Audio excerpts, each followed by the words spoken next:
Mob জাস্টিসের বিষয়ে একটি কথা বলেছিল, মব জাস্টিস বিষয়ে ভাই একটা কথা বলছেন যে আমরা মব জাস্টিস শুরু করছি, আমি আসলে জানি না সেটা কোন জায়গা থেকে, যে পার্টিগত জায়গা থেকে আমরা মব জাস্টিস করানো হয়েছে বা বা অর্গানাইজেশনগত জায়গা থেকে মব জাস্টিস করানো হয়েছে। মনে করেন যে বাংলাদেশে নাগরিক কমিটিতে ছিলেন তখন শুরু হয়েছে, পার্টি হওয়ার পর না না না, তা তো নিশ্চয়ই। এখন মনে করেন ওই সময় আপনারও একটা পার্টি ছিল, তো ওই সময় ওইটা শুরু হয়েছে। বিষয়টা তো এরকম না যে মানে আমি হাত দিয়ে কেউ মব জাস্টিসের মতো একটা জিনিসের এগেনস্টে আমাদের কর্মসূচি পর্যন্ত করা হয়েছিল।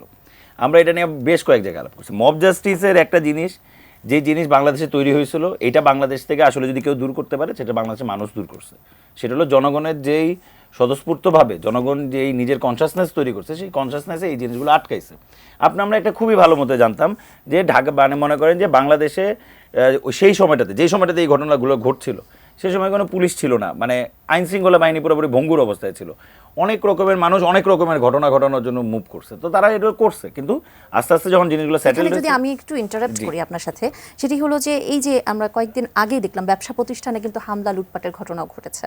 রাইট, এটা কিন্তু খুবই গুরুত্বপূর্ণ। আপনি দেখেন, এই যে দেখেন, একটা যখন সরকার প্রতিষ্ঠিত হয়, সরকার যখন তার পজিশনে পৌঁছায়, আপনি দেখেন এইরকম একটা কিছু হইতে পারে, এই আশঙ্কা কিন্তু আগের দিন থেকেই করা হইতেছিল।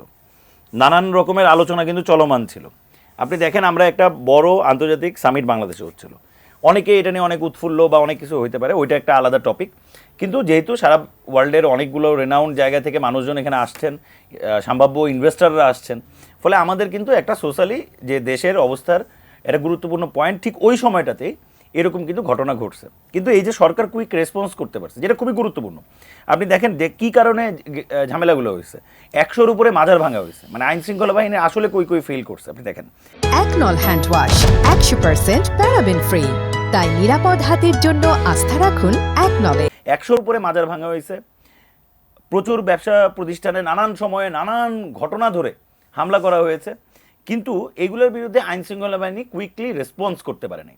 যে একটা ঘটনা ঘটলে যে কুইক রেসপন্সটা করতে হয়, যেমন মনে করেন সিলেটে এই ঘটনার পরের দিনই কিন্তু 49 জন ওই রাতেই গ্রেপ্তার হয়েছে। এই যে কুইক রেসপন্স, এটা কিন্তু সোসাইটির জন্য দরকার। তখন সোসাইটি মানে আশ্বস্ত হয় যে একটা খারাপ ঘটনা ঘটলেও আমার গভর্নমেন্ট কুইকলি রেসপন্স করা পুরো পরিবেশ নিউট্রাল করতে পারে, ফলে গভর্নমেন্ট এটা করতে পেরেছে। কিন্তু আপনি মনে করেন যে আমি যেটা একবারে ক্লিয়ারলি, মব জাস্টিসের বিষয়টা আসলে আমাদের কথা আরেকদিকে ফ্লো করাই দিয়েছিল, কিন্তু আমি যেটা মনে করি যে একটা নির্বাচন নিয়ে ভাই যেটা বললেন আন্দোলন হবে, আবার মব জাস্টিস শুরু হবে, প্রথমত হলে আন্দোলনের সাথে মব জাস্টিসে মিলানোর আসলে প্রয়োজন নেই। পলিটিক্যাল পার্টিগুলো মুভমেন্ট করবে, পলিটিক্যাল পার্টিগুলো কর্মসূচি করবে, এটাই খুবই স্বাভাবিক, এবং এরকম একটা স্বাভাবিক পরিবেশই আমরা বাংলাদেশে চেয়েছি। কারণ আমরা গত 15 বছরে দেখেছি যে রাজু ভাস্কর্যে দাঁড়াতে আসলে মনে করেন যে ছাত্রলীগ এসে হামলা করতেছে, মানে আপনি কোথাও কিছু প্রোগ্রাম করতে যাবেন, যে মানে তার কথার বাইরে কিছু হইলে যে কেউ হোক সে তার উপর হামলা হচ্ছে। ফলে সেই পরিবেশ থেকে আমরা বের হয়েছি। ফলে আন্দোলন একটা গণতান্ত্রিক পদ্ধতিতে বাংলাদেশে রেগুলার সবাই করতে পারবে, তার মতো দাবি যেন উত্থাপন করতে পারবে, এটা একটা স্বাভাবিক বিষয়, এবং সেটার সাথে আমার কোনো দ্বিমত নেই। আর আমি যেটা মনে করি, প্রথমত বিষয় ইলেকশনের ব্যাপারে নানান রকম আলাপ হয়ে, এই যে দেখেন নির্বাচন যারা আসলে তাড়াতাড়ি চাচ্ছে।